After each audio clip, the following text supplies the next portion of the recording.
ತುಂಬ ಬ್ಯಾಡ್ ಕಮೆಂಟ್ಸ್ಗಳು ಎಲ್ಲ ಬರ್ತೈತೆ.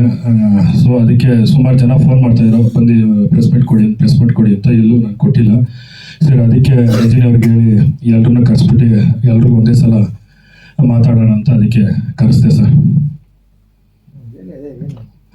ಸರ್ ಫಸ್ಟ್ ಏನಂದರೆ, ಒಂದು ಕೋರೆಯಲ್ಲಿ ಒಂದು ಪ್ರಮೋಷನ್ ಥರ ಮಾಡಿದೆ, ಒಂದು ಫೇಕ್ ಥರ ಒಂದು ಪ್ರಮೋಷನ್ಗೆ ಮೂವಿಗೋಸ್ಕರ ಮಾಡಿದೆ. ಸೊ ಅದು ತುಂಬ ಚೆನ್ನಾಗಿ ಎಲ್ಲ ಕಡೆನೂ ವೈರಲ್ ಆಯಿತು. ಅದಕ್ಕೂ ಬ್ಯಾಡ್ ಕಮೆಂಟ್ಸ್ ಎಲ್ಲ ಹಾಕಿದ್ರು. ಏನಕ್ಕೆ ಮಾಡಿದೆ ಅಂದರೆ, ಒಂದು ಸೂರ್ಯನ ಟೈಟ್ಲು ತುಂಬ ಕಡೆ ರೀಚ್ ಆಗಲಿ ಅಂತ ಮಾಡಿದೆ. ಎಲ್ಲೂ ಸರಿ ಅಷ್ಟೊಂದು ರೀಚ್ ಆಗ್ತಾ ಇದ್ದಿಲ್ಲ. ನನ್ನ ಟೈಟ್ಲು ಆಗಲಿ, ನಾನು ಮಾಡ್ತಾ ಇರೋ ಒಂದು ಟೀಸರ್ ಆಗಲಿ, ಟೀಸರ್ನ ಅಷ್ಟೊಂದು ರೀಚ್ ಆಗಿಲ್ಲ. ಸೊ ಅದೊಂದು ಮಾಡಿದ್ದಕ್ಕೆ ಟೀಸರ್ ಒಂದು ಉನ್ನತ ಮಟ್ಟಕ್ಕೆ ಹೋಯಿತು. ಆಮೇಲೆ ಯಶಸ್ವಿನಿ ಲೇಡಿ ಡಾನ್ ಮೇಡಮ್ ಅವ್ರಿಗೂ ಹೋಗಿ ನಾನೇ ಕನ್ವಿನ್ಸ್ ಮಾಡಿದೆ, ಈ ಥರ ಒಂದು ಮಾಡೋಣ. ನನ್ನ ಟ್ರೈಲರಲ್ಲಿ ಒಂದು ಡೈಲಾಗ್ ಇತ್ತು, ಸೊ ಅದನ್ನು ಹಿಡ್ಕೊಂಡು ಮಾಡೋಣ ಅಂದೆ. ಸರಿ ಅಂತ ಅವರು ನಾನು ಹೇಳಿದ್ದಕ್ಕೆ ಮೇಡಮ್ ಒಪ್ಕೊಂಡ್ರು. ಸೊ ಪೊಲೀಸ್ ಸ್ಟೇಷನಲ್ಲಿ ಹೋಗಿ ಪರ್ಮಿಷನ್ ಸಮೇತ ತಗೊಂಡು ಅದೊಂದು ಫೇಕ್ ವಿಡಿಯೋ ಥರ ಮಾಡಿದೆ ಸರ್. ಅದು ರೀಚ್ ಆಗಿದ್ದಕ್ಕೆ ಟ್ರೈಲರು ಒಂದು 70-80 ಸಾವಿರ ಇದ್ದಿತ್ತು. ಅದನ್ನು ಆಗಿ ಮಾರನೇ ದಿವಸನೇ ಒಂದು 4 ಲಕ್ಷ ಮೇಲೆ ರೀಚ್ ಆಗ್ತದೆ ಟ್ರೈಲರು. ಸೊ ನನ್ನ ಪಿಕ್ಚರ್ಗೆ ಏನು ಬೇಕೋ ಅದಕ್ಕೆ ನಾನು ಕಂಟೆಂಟ್ ಥರ ತಗೊಂಡು ಒಂದೊಂದಾಗಿ ಮಾಡ್ತಾಯಿದ್ದೆ ಸರ್.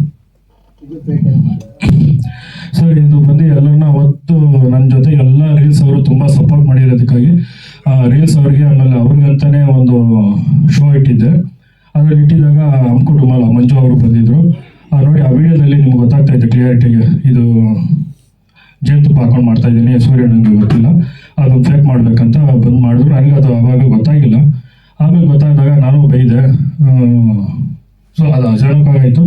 ಸೊ ಅದಕ್ಕೆ ಎಲ್ಲರೂ ಮನಸ್ಸು ತುಂಬ ಹೀಟೆಡ್ ಆಗೈತೆ. ನನಗೆ ಅದು ಮಾಡಬೇಕಂತ ಮಾಡಿಲ್ಲ, ಅದು ತುಂಬ ಕಡೆ ರೀಚ್ ಆಗ್ಬಿಡ್ತು. ಸೊ ಅದಕ್ಕೆ ನಾನು ಕರೆಸಿ ಮಾತಾಡೋಣ ಅಂತೀವಿ ಸರ್.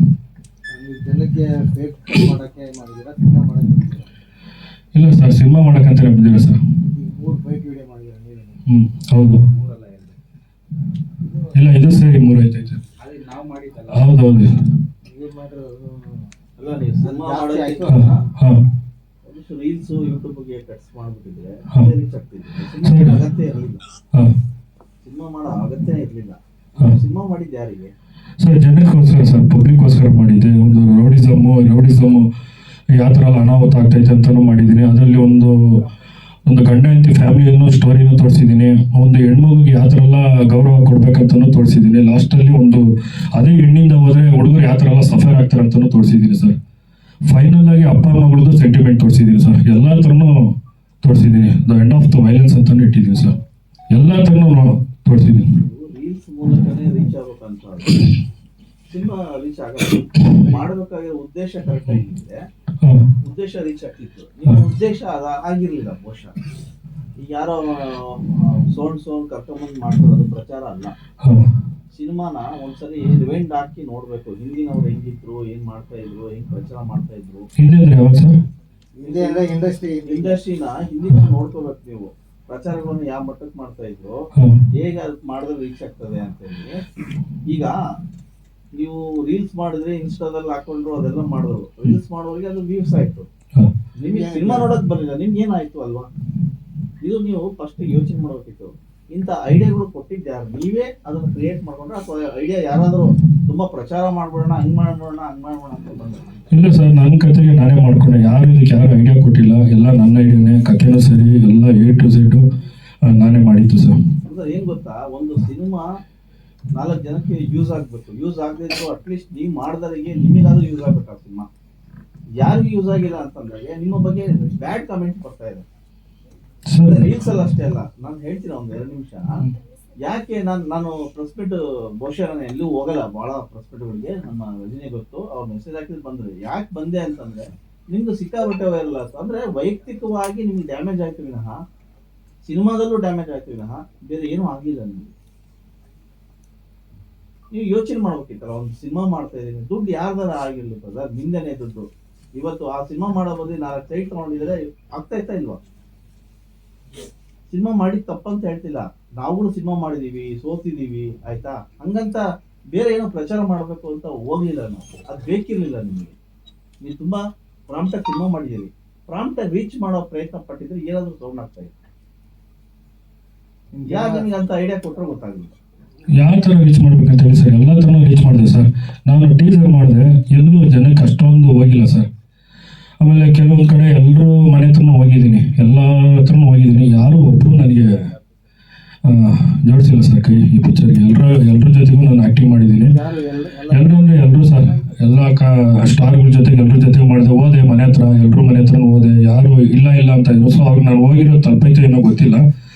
ಈ ಎಲ್ಲರ ಹತ್ರನೂ ಹೋದಾಗ ಯಾರೂ ಬಂದಿಲ್ಲ ಅಂದಾಗ ಇವಾಗ ನಾನು ಏನೋ ಒಂದು ಬಜೆಟ್ ಇಟ್ಕೊಂಡು ಮಾಡಿದೆ, ಅದು ತುಂಬ ಜಾಸ್ತಿ ಆಗ್ಬಿಡ್ತು. ಸೊ ಅದರಿಂದ ನನಗೆ ಸೋಷಿಯಲ್ ಮೀಡಿಯಾಗಾಗಲಿ ಎಲ್ರಿಗೂ ಒಂಚೂರು ಕಾಸು ಕೊಡೋಕ್ಕಾಗಿಲ್ದಾಗ, ಸೊ ಈ ನನ್ನ ಕಂಟೆಂಟ್ನ ಏನು ಮಾಡಬೇಕಂತ ಇನ್ನೊಂದು ರೀಚ್ ಆಗಬೇಕಂತಲೇ ನಾನು ಮಾಡಿದ್ದು ಸರ್, ಇನ್ನೇನು ಯಾವ ಉದ್ದೇಶಕ್ಕೂ ಮಾಡಿಲ್ಲ. ಖಂಡಿತವಾಗ್ಲೂ ಯೂಸ್ ಆಯಿತು ಸರ್. ಕಲೆಕ್ಷನ್ ಏನಾಗಿಲ್ಲ ಸರ್, ಹೆಸರು ಬೇರೆ ಮಟ್ಟಕ್ಕೆ ತಗೊಂಡು ಕೊಂಡಿಸ್ಬಿಟ್ರು ಸರ್ ನನ್ನ. ಹಾಂ ಸರ್, ಇವಾಗ ಅಷ್ಟು ಪಿಕ್ಚರಲ್ಲಿ ನನ್ನ ಪಿಕ್ಚರ್ ಪೀಕ್ ಆಗಿ ನಿಲ್ತೈತೆ ಸರ್. ಸೂರ್ಯಣ್ಣ ಅಂತ ಇಡೀ ಮೂಳೆಗೂ ಹರಿದಾಡ್ತೈತೆ ಸರ್. ಏನು ಮಾಡಿದ್ರೆ ಏನೋ ಗೊತ್ತಿಲ್ಲ, ನನ್ನ ಪಿಕ್ಚರ್ಗೆ ನಾನು ಇವತ್ತಿಗೆ ನನ್ನ ಕಂಟೆಂಟ್ ತೊಗೊಂಡು ನಾನು ಮಾಡ್ಕೊಂಡಿದ್ದೀನಿ ಸರ್. ಯಾವ ಉದ್ದೇಶಕ್ಕೂ ಯಾರ ಮನಸ್ಸಿಗೂ ನೋಯಿಸ್ಬೇಕಂತ ಮಾಡಿಲ್ಲ. ನಾನು ಮಾಡಿರೋದು ಒಂದು ಕನ್ನಡ ಪಿಕ್ಚರು, ಬೇರೆ ಯಾವ ಲ್ಯಾಂಗ್ವೇಜು ಮಾಡಿಲ್ಲ ಸರ್. ಇವಾಗ ಒಂದು 5 ಟ್ಯಾಕೆಸ್ ಬರ್ತೈತೆ ಸರ್. ಸರ್ ಕಲೆಕ್ಷನ್ ಏನು ಅಷ್ಟೊಂದು ಆಗಿಲ್ಲ ಸರ್. ಪ್ರಚಾರ ಮಾಡಿದ ಕಾಸು ಬಂದಿಲ್ಲ ಸರ್. ಸರ್ ಅದು ಏನಂದರೆ ಒಂದು ವಾರ ನಿಲ್ತು ಸರ್, ನೆಕ್ಸ್ಟ್ ವಾರಕ್ಕೆ ಏನಾದ್ರು ಹಾಕೋಬೇಕಂತ ಸೇರಂತ ಆ ಥರ ರೀಲ್ಸನ್ನು ಕಳಿಸಿ ಏನಾದ್ರು ಒಂದು ಎಲ್ಲ ಅವ್ರವ್ರ ಇದರಲ್ಲಿ ಓಡಿದ್ರೆ ಇನ್ನೊಂದು ಸ್ವಲ್ಪ ರೀಚ್ ಆಗ್ತೈತೆ ಅಂತ ಆ ಒಂದು ಉದ್ದೇಶಕ್ಕೆ ಕಳಿಸಿತ್ತು ಸರ್ ಅವತ್ತು. ರೀಲ್ಸ್ ನೋಡೋರು ಮೊಬೈಲ್ ನೋಡ್ತಾರೆ, ಆ ಟೈಮಲ್ಲಿ ಎಂಜಾಯ್ ಮಾಡ್ತಾರೆ, ಬೈಯೋರು ಬೈತಾರೆ, ಒಬ್ರು ಹೊಗಳ್ತಾರೆ, ಮುಗಿತಾರೆ. ಸಿನಿಮಾ ನೋಡಕ್ಕೆ ಯಾರು ಬರ್ತಾ ಇಲ್ಲ. ಸಿನಿಮಾ ನೋಡಕ್ಕೆ ಆಡಿಯನ್ಸ್ ಮೌತ್ ಪಬ್ಲಿಸಿಟಿ ಆಗಬೇಕು. ಎಲ್ಲಿವರೆಗೂ ಮೀಡಿಯಾದವ್ರು ಸಪೋರ್ಟ್ ಮಾಡ್ತಾರೆ, ನಿಮಗೆ ರಿಲೀಸ್ ಆಗೋವರೆಗೂ ಮೀಡಿಯಾದವರೆಲ್ಲ ಸಪೋರ್ಟ್ ಮಾಡ್ತಾರೆ, ಪೇಪರ್ ಬರೀತಾರೆ, ಟಿವಿಲಿ ಹಾಕ್ತಾರೆ, ಎಲ್ಲ ಮಾಡ್ತೀವಿ. ರಿಲೀಸ್ ಆದ್ಮೇಲೆ ನಿಮ್ಮ ಕಂಟೆಂಟ್ ಚೆನ್ನಾಗಿತ್ತು ಅಂದರೆ ಜನ ಅವರಾಗವರೆ ಹುಡ್ಕೊಂಡ್ ಬರ್ತಾರೆ. ಮನೆಗೆ ಹೋಗಿ ಮೀಡಿಯಾದವರೆಲ್ಲ ಮನೆಗೆ ಹೋಗಿ ಕರ್ಕೊಂಡು ಪಿಕ್ಚರ್ ನೋಡಿ ಹೇಳೋಕ್ಕಾಗಲ್ಲ. ನಮ್ಮ ಕೈಯಲ್ಲಿ ಎಲ್ಲಿವರೆಗೂ ಆಗುತ್ತೋ ಅಲ್ಲಿವರೆಗೂ ಮಾಡಿರ್ತೀವಿ. ಅದು ಮುಂದೆ ನಿಮ್ಮ ಕಂಟೆಂಟ್ ಹೆಂಗಿರುತ್ತೆ ಅದ್ರ ಮೇಲೆ ಡಿಪೆಂಡ್ ಆಗೋದು. ನೀವು ಅದನ್ನು ಬಿಟ್ಬಿಟ್ಟು 93 ವರ್ಷ ಇದೆ ಕನ್ನಡ ಚಿತ್ರರಂಗ ಇತಿಹಾಸ, ನೀವು ಈ ಥರ ಎಲ್ಲ ಗಿಮಿಕಲ್ ಮಾಡಿದ್ರೆ ಬೇರೆ ಇಂಡಸ್ಟ್ರಿ ನಮ್ಮ ನೋಡಿ ನಗ್ತಾರೆ. ಆಮೇಲೆ ಬೇರೆ ಎಲ್ಲರೂ ಇಲ್ಲಿ ತುಂಬ ಜನ ಇದ್ದಾರೆ ಬೇರೆ ಲ್ಯಾಂಗ್ವೇಜ್ ಕನ್ನಡದಲ್ಲಿ, ಅವೆಲ್ಲ ನಗ್ತಾರೆ ಇದೆಲ್ಲ ನೋಡ್ಕೊಂಡು. ಇಂಡಸ್ಟ್ರಿಗೆ ಏನು ಮೆಸೇಜ್ ಹೇಳಿ? ಇಂಡಸ್ಟ್ರಿ ಹೆಸರಾಗ್ತಾ ಇದರಿಂದ ಸರ್ ಇಂಡಸ್ಟ್ರಿ ದುಡ್ಡು ಬಂತ, ಒಂದು ದುಡ್ಡು ಬಂತ ಇಲ್ಲ, ಅದು ಇಲ್ಲ ಇದು ಇಲ್ಲ. ಸರ್ ಇಂಡಸ್ಟ್ರಿ ಹೆಸರಾಗೋದಕ್ಕಿಂತ ಅವಾಗೆಲ್ಲ ಆಗಿನ ಕಾಲದಲ್ಲೆಲ್ಲ ಮೊಬೈಲ್ ಇದ್ದಿಲ್ಲ, ಒಂದು ಏನು ಇದ್ದಿಲ್ಲ. ಇವಾಗ ಮೊಬೈಲ್ ಇಲ್ಲದಾಗಲೇ 3 ವರ್ಷ ಪಿಕ್ಚರ್, ರಾಜ್ಕುಮಾರ್ ಪಿಕ್ಚರ್ 3 ವರ್ಷ ಓಡಿದಾವೆ. ನೋಡಿ ಸಮ್ ಫಿಲಿಮ್ ಓಮ್ ತಗೊಳ್ಳಿ, ಇವತ್ತು ರಿಲೀಸ್ ಮಾಡಿದ್ರು ಕೂಡ ಇವತ್ತು ಕೂಡ ಸೂಪರ್ ಹಿಟ್. ಅದು ಮೊನ್ನೆ ಸಂಪತ್ತಿಗೆ ಸವಾಲ್ ರಿಲೀಸ್ ಆಯ್ತು. 3 ದಿನ ಮಾಡ್ಕೊಂಡು ಮಾಡೋ ಅವಶ್ಯಕತೆ ಇರಲಿಲ್ಲ ಅಂತಾನೆ ಹೇಳ್ತಾ ಇರೋದು. ನೀವು ಬಂದು ಈಗ ಫೇಕ್ ಅಂತ ಹೇಳಿದ್ರಲ್ಲ, ಇದು ಇನ್ನೊಂದಿಷ್ಟು ನೆಗೆಟಿವ್ ನಿಮಗೆ ಆಗುತ್ತೆ. ನಿಮ್ಮನ್ನ ನಾಳೆ ಯಾರು ನಂಬ್ತಾರೆ ಹೇಳಿ ನೋಡೋಣ. ಒಂದು ಸಿನಿಮಾ ಮಾಡ್ತಾರಂದ್ರೆ ಮುಗಿದೋಯ್ತು, ನೆಕ್ಸ್ಟ್ ವಾಟ್ ಎವರ್ ನೀವು ಮಾಡಿ. ಒಂದೇ ಸಿನಿಮಾ ಸಾಕು. ಇಂಡಸ್ಟ್ರಿ ಗೆಲ್ಬೇಕಂತ ಬಂದಿದ್ದೀರಿ, ಎಲ್ಲಿ ಕಳ್ಕೊಂಡಿರೋ ಅಲ್ಲೇ ಗೆಲ್ಬೇಕಂತ ಬಂದಿರ್ತೀರಿ. ಸಿ ಮಾಡುವಾಗ ಈಗ ಹಿಂಗಂದ್ರೆ ನಾಳೆ ನೀವು ಮಾಡುವಾಗ ನಾಳೆ ಪ್ರೆಸ್ ಮೀಟ್ ನಿಮ್ಗೆ ಕರೆದ್ರೆ ನಾವು ಯೋಚನೆ ಮಾಡ್ಬೇಕಾ? ಹಂಗೆ ಸಿನಿಮಾ ರಿಲೀಸ್ ಮಾಡಲ್ಲ, ಮೀಡಿಯಾ ಕರೆದ್ರ ನೀವು? ಯಾರು ಕರ್ಲಿಲ್ಲ? ಯಾರು ಕರ್ದೇ ಇಲ್ಲ. ಬರೋದು ಬಿಡೋದು ಅವ್ರ ವಿಷಯ, ಕರ್ದೇ ಇಲ್ಲ ಯಾರು. ಸಿನಿಮಾನ ನೀವು ಚೆನ್ನಾಗಿ ಶೋ ಬಂತ, ಶೋ ಮೆಸೇಜ್ ಬಂತ, ಬಂದು ನೋಡಿದ್ವಾ? ಶೋಗೆ ಕರೆದಿಲ್ಲ, ಪ್ರೆಸ್ ಮೀಟ್ ಯಾಕೆ ಬರ್ತಾರೆ? ಅದಕ್ಕೆ ಯಾರು ಬಂದಿಲ್ಲ. ಆಮೇಲೆ ಎಲ್ಲರಿಗೂ ಓಪನ್ ಆಗಿ ಹೇಳ್ತಿದ್ದೆ ನಾನು, ಎಲ್ಲರಿಗೂ ಎಲ್ಲ ಚಾನಲ್ ಅಲ್ಲಿ ಪೇಪರ್ ಆಗಲಿ ಒಂದು ಮಟ್ಟಕ್ಕೆ ಎಲ್ಲರೂ ಪ್ರಮೋಷನ್ ಮಾಡ್ಕೊಡ್ತಾರೆ. ಯಾಕೆ ಅವ್ರ ಚಾನಲ್ ಸಂಬಳ ಕೊಡ್ಬೇಕು ಎಲ್ಲರಿಗೂ, ಅವ್ರಿಗೂ ಪ್ರಮೋಷನ್ಗೆ ಕಮರ್ಷಿಯಲ್ ಅಂತ ಇರುತ್ತೆ. ಅದು ಕೊಡೋಕ್ಕಾಗಿಲ್ಲ ಅಂದರೆ ಅಲ್ಲಿ ನಿಲ್ಲಿಸ್ತಾರೆ ಸಾಕು. ಸಿನಿಮಾ ರಿಲೀಸ್ ಆದಮೇಲೆ ಯಾರು ಮುಂದೆ ಬಂದು ಮಾಡಲ್ಲ. ಯಾಕೆ ನಿಮ್ಮ ರಜನಿ ಕೂಡ ಚಾನಲ್ ಇದ್ರು, ಅವರು ಕೂಡ ಹಾಗೆ ಮಾಡ್ತಾ ಇದ್ದೀವಿ. ಒಂದು ಲೆವೆಲ್ವರೆಗೂ ಆಗುತ್ತೆ ಅದು. ಆಮೇಲೆ ನೀವು ಸಿನಿಮಾನ ಮೌತ್ ಪಬ್ಲಿಸಿಟಿ ಮಾಡೋದು, ಒಂದು ಒಳ್ಳೆ ಥರ ಮಾಡ್ಕೊಳೋದು, ಒಂದಷ್ಟು ಸೆಲೆಬ್ರಿಟಿಗಳು ತೋರಿಸೋದು, ಏನೋ ಮಾಡಬೇಕು. ಅದು ಬಿಟ್ಟು ಈ ಥರ ಬರೀ ನೆಗೆಟಿವ್ ಮಾಡ್ಕೊಡ್ತಾರೆ. ಸರ್ ಯಾರೂ ಬಂದಿಲ್ಲ ಸರ್, ಅದಕ್ಕೋಸ್ಕರನೇ ನಾನು ಬೇರೆ ಉದ್ದೇಶಕ್ಕೆ ಯಾವುದಕ್ಕೂ ಮಾಡೋಕ್ಕೂ ಇಲ್ಲ. ಎಲ್ಲರೂ ಮನೆ ಹತ್ರನೂ ಹೋದೆ, ಯಾರೂ ನನಗೆ ಸಿಕ್ಕಿಲ್ಲ. ಸೊ ಅದರಿಂದ ನನ್ನ ಪಿಕ್ಚರ್ ಯಾವ ಥರ ಎಲ್ಲ ನಾನು ಪ್ರಮೋಷನ್ ಮಾಡ್ಕೋಬೇಕಂತ ತುಂಬ ಆಲೋಚನೆ ಮಾಡಿ ನಾನು ಮಾಡಿದ್ದೆ ಸರ್. ಬೇರೆ ಇನ್ನೇನು ಯಾವ ಉದ್ದೇಶಕ್ಕೂ ಮಾಡಿಲ್ಲ ಸರ್. ನಿಮಗಂತೂ ಈ ಐಡಿಯಾ ಇಲ್ಲ, ಯಾರು ಐಡಿಯಾ ಕೊಟ್ಟೆ ಮಾಡ್ತಿರೋದು? ಇಲ್ಲ ಸರ್, ಪ್ರತಿಯೊಂದು ನಾನೇ ಮಾಡಿರೋದು ಸರ್.